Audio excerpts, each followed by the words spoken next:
90s kids చాలా చూశారు. But ఇప్పుడు ఉన్నటువంటి కిడ్స్ ఎవరైతే ఉన్నారో ఈ 2000 తర్వాత నుంచి పుట్టినటువంటి పిల్లలు ఎవరైతే ఉన్నారో సో వాళ్ళందరూ కూడా కొన్ని మిస్ అయ్యారు. మేజర్ గా 90s కిడ్స్ చూసినటువంటి చిన్న చిన్న మెమరీస్ ఏవైతే ఉన్నాయో అవన్నీ కూడా ఇప్పుడు చూడలేదు. వాక్మెన్ కానీ వీటన్ని చూసి మనం మాట్లాడుకుంటే అంటే వాళ్ళకి టేప్ రికార్డర్ ఇవన్నీ కూడా తెలియదు. క్యాసెట్స్ కానీ ఈ లేదంటే డివిడి ప్లేయర్ కానీ పాటల పుస్తకాలు కానీ ఇవన్నీ తెలియదు. బట్ ఇప్పుడున్న వాళ్ళకి అందరికీ కూడా ఐపాడ్లు అని చెప్పి లేదంటే మొబైల్స్ అని చెప్పి స్పాటిఫై, జియో సావన్ ఇటువంటివన్నీ కూడా వచ్చేసాయి.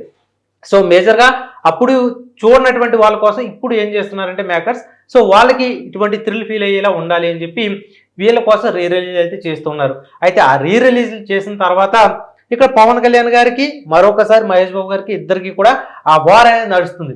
ఎప్పుడు కూడా రిలీజ్ సమయంలో చూసేటువంటి ఈ ఫ్యాన్ వార్స్ లేదంటే ఈ కలెక్షన్ వార్ అనేది ప్రస్తుతం వీళ్ళిద్దరి మధ్య మరొకసారి అయితే నడుస్తుంది.